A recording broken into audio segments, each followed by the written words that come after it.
Hello বন্ধুরা, কেমন আছেন সবাই? আশা করছি সবাই খুব ভালো আছেন। বন্ধুরা, আজকে আমি পুরো একটা রাতের একটা জার্নি আপনাদের সাথে শেয়ার করতে যাচ্ছি। এখন রাত্র বাজে হচ্ছে, একটু দেখাই, 9:38 বাজে। আর আমি এখন বরগুনা থেকে রওনা করছি বাড়ির উদ্দেশ্যে। ইমার্জেন্সি একটু কাজে আসলে বাড়ি যাওয়া লাগতেছে।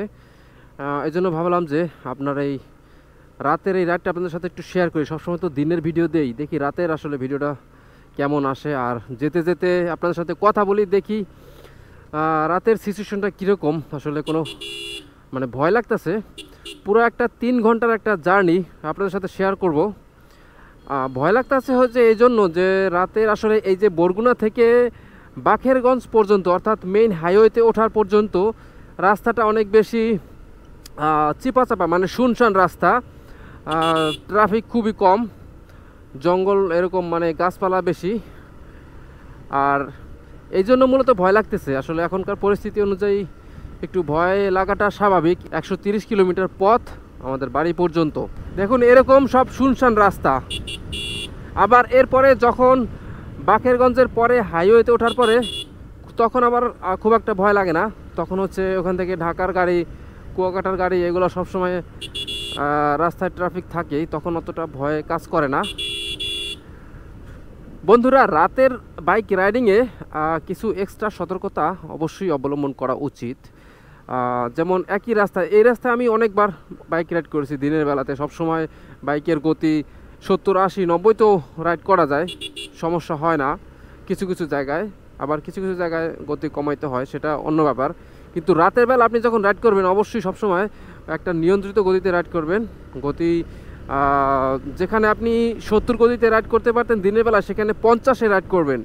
তার কারণ হচ্ছে বন্ধুরা, সামনের বিপরীত পাশ থেকে আসা যে গাড়িগুলো বা এখানে যে কোনো একটা অটোর যে হেডলাইটগুলো, সেই অটো হেডলাইটগুলো অনেক বেশি ডিস্টার্ব করে। এই দেখুন, একটা অটোর লাইট, এটা চোখে পড়লে কিছু দেখা যায় না আশেপাশে কি আছে না আছে।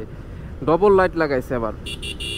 তো এরকম একটা সামান্য অটোর লাইটও আমার কাছে মনে হয় যে এই বাইকের যে স্টক লাইট তার থেকে অনেক বেশি। এই জন্য এই লাইটের জন্য হলেও আপনাকে গতিটা একটু কমিয়ে রাইড করতে হবে। দেখা গেছে যে অনেক সময় রাতের বেলা রাস্তায় গর্ত থাকে, ভাঙা থাকে, ওগুলো আসলে অতটা দেখা যায় না। যদি বিপরীত পাশ থেকে কোনো একটা আলো পড়ে তখন সেটা দেখা যায় না। এই জন্য অবশ্যই গতি নিয়ন্ত্রণে রাখতে হবে, যেন হঠাৎ করে আপনি কোনো ইমার্জেন্সি সিচুয়েশন আসলেও যেন আপনি বাইকটিকে কন্ট্রোল করতে পারেন। আর যদি কোনো অপরিচিত রাস্তা হয়ে থাকে, যে রাস্তা দিয়ে আপনি আগে কখনো বাইক রাইড করেননি, ওরকম রাস্তা যদি আপনি রাতের বেলা রাইড করেন, তাহলে অবশ্যই আরও বেশি সতর্কতা অবলম্বন করবেন। রাতের বেলা এমনিতে রাইড করতে বেশ ভালোই লাগে, খুব ঠান্ডা ঠান্ডা একটা পরিবেশ, আবার যানজটও খুব কম থাকে। জানি না কেমন ভিউ আসতেছে, রাতে কিছু বোঝা যাচ্ছে কিনা আমি জানি না। এখন তো এখানে বাজার, এখন তো মোটামুটি লাইট আছে, বাট শুধুমাত্র বাইকের হেডলাইটের আলোতে কতটুকু দেখা যায় সেটা জানি না। আপনারা হয়তো এখন দেখতে পাচ্ছেন এই রাস্তাটুকু একবারে নীরব। দেখুন বন্ধুরা, আশেপাশে কোনো দোকান নেই, কোনো বাজার নেই, শুধু রাস্তা রাস্তা ধুধু। এমন কোনো গাড়িও নেই, কোনো অটোও নেই। এরকম রাস্তায় হঠাৎ যদি সামনে দেখেন যে গাছ পড়ে আছে, তাহলে কি করবেন? অবশ্যই আপনি যখনই বুঝতে পারবেন যে গাছ পড়ে আছে, আপনি তখনই আর ওখানে যাবেন না, আপনি ব্যাক করবেন। আপনি ওখানে যাবেন তো কোনো না কোনো বিপদে পড়বেন, হয়তো বা কোনো ডাকাত দলও হতে পারে এরকম। যাই হোক, তো সবসময় যেরকম হবে ব্যাপারটা তা না, তবে হতেও পারে কিন্তু।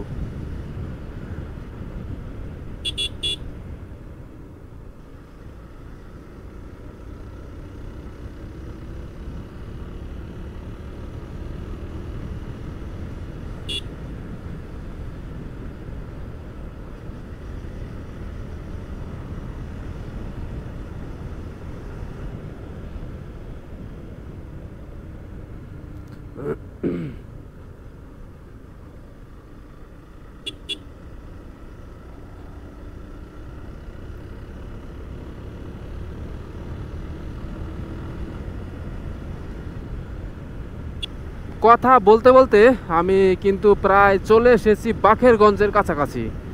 আর বাখেরগঞ্জের পরেই হচ্ছে মেইন হাইওয়ে। আর একটা বিষয় কি যে এই কিছুদিন আগে কিন্তু প্রচুর বৃষ্টি গেছে, প্রচুর বৃষ্টি হয়েছে, প্রচুর সারা বাংলাদেশে সবসময় বৃষ্টি হচ্ছিলই। তো এই বৃষ্টির পরেই বা এই বৃষ্টির মধ্যেই দেখা গেছে যে অনেক রাস্তায় আগের থেকে অনেক বেশি খারাপ হয়ে গেছে। আমি যেসব রাস্তা দিয়ে এই কিছুদিন আগেও কয়েক মাস আগেও রাইড করেছি, যেসব রাস্তা অনেক সুন্দর ছিল, একবারে নিট অ্যান্ড ক্লিন ছিল, হয়তো বা মাঝে মাঝে দু একটা ছোট ছোট হয়তো গর্ত ছিল, বাট ওই ছোট ছোট গর্তগুলোই এখন বিশাল গর্ত, মানে হাতির পাড়ার মতো বিশাল গর্ত হয়ে গেছে। এটা হলো বাকেরগঞ্জ। আমি আমি এটা হচ্ছে মেইন হাইওয়ে, যেটা বরিশাল কুয়াকাটা হাইওয়ে। বরিশালের নতুল্লাবাস আছি, আর এখানে সবসময় জ্যাম লেগেই থাকে এই জায়গাটা, শুধুমাত্র এই ইজি বাইকের জন্য, ব্যাটারি চালিত। আমি চিন্তা করি মাঝে মাঝে এই যে যে জ্যাম জট, এই যে যে ধুলো বালি, এখন তো বৃষ্টি নেই, রাস্তায় যে পরিমাণ ধুলো, এই ধুলোর মধ্যে মানুষ হেলমেট ছাড়া কীভাবে বাইক চালায়। হাইওয়ে রাস্তা এখানেই শেষ। এখন হচ্ছে আমাদের বাড়ির রাস্তা, বাড়ির পথে আমি প্রবেশ করেছি হাইওয়ে রাস্তা থেকে, আর এখান থেকে খুব একটা দূরে না। একটা ঘটনা আপনাদের সাথে শেয়ার করি একটু। আমি তখন খুব ছোটোবেলায় আমার দাদা, মানে আমার বড় ভাই, দেখতাম আমার মা যখন ওরে নিয়ে কোথাও বের হতো, কোথাও যেত, তখন রাস্তায় যদি কোথাও বট গাছ থাকতো, তো বট গাছ আসলেই আমার দাদা কেন যেন খুব ভয় পেত। খুব ছোটোবেলার কথা, আমি তখন খুবই ছোট। তো তখন যখন একবারে একটু একটু হাঁটতে পারতো বা হচ্ছে কোলে নিয়ে কোথাও যাইতো আমার মা আমার দাদাকে নিয়ে, তো তখন দেখতাম যখন বট গাছ আসতো তখন তার মুখে হচ্ছে মাথার উপর দিয়ে কাপড় দিয়ে আঁচল দিয়ে ঢেকে যেন সে কিছু দেখতে না পেতো, তখন হচ্ছে এইভাবে করে নিয়ে যেত। তারপর যখন অনেকটা বড় হলো তখনও ঠিক এইভাবে করেই নিয়ে যেত, বট গাছের নিচ দিয়ে বা বট গাছ সামনে আসলে তখন হচ্ছে ওকে কাপড় দিয়ে ঢেকে নিয়ে যেত। কেন যেন বট গাছ আসলে ওর মানে ভয় লাগতো, আমি জানি না সে কিছু দেখতে পেতো কিনা আমি জানি না, কিন্তু আমার ভয় লাগতো না। কিন্তু ওই ঘটনা মনে পড়তে গেলে ভয় লাগে, কারণ আমার সামনে এখন একটা বট গাছ আছে, এই যে এটা একটা বট গাছ, কিন্তু কেন যেন মানে ওই কথাটা মনে করতে গেলে আমার একটু ভয় ভয় লাগে এখন, কেন যেন এই জন্য মানে সিরিয়াসলি কেন যেন ভয় লাগে। ওই আমার দাদার যে কি কারণে এরকম করতো সেটা ভাবতে গেলে আমার ভয় লাগতো, ভয় লাগে।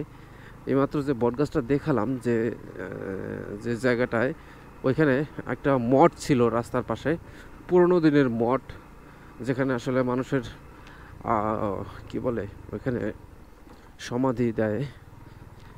তো ওই মঠটা, মানে মঠটার উপর দিয়ে সাধারণত যেখানে পুরনো মঠ আছে সেই মঠের উপর দিয়েই বটগাছের লতা পাতা বা শিকড় জন্ম নেয়, ওইখান থেকে বটগাছ হয়। এরকম পুরনো ইট একবার ভেদ করে ঢুকে যায় বটগাছের শিকড়গুলো। তো ওই মঠটা ভেঙে ফেলেছে, তো মঠটা থাকা অবস্থায় আরও বেশি ভয় লাগতো। ভেঙে ফেলেছে নাকি আস্তে আস্তে শেষ হয়ে গেছে, ক্ষয় হয়ে গেছে বুঝতে পারতেছি না, বাট এখন আর বটগাছটা মানে মঠটা দেখা যাচ্ছে না, দেখা যায় না। তো এই তো এই বিষয়টা শেয়ার করলাম আপনাদের মাঝে। আর আমি বাড়ির কাছাকাছি চলে এসেছি, আর ভিডিওটা এখানেই শেষ করে দিচ্ছি। ভালো থাকবেন সবাই, সুস্থ থাকবেন। আবার কালকে খুব ভোরে আমাকে বরগুনার উদ্দেশ্যে বের হতে হবে, খুবই ভোরে।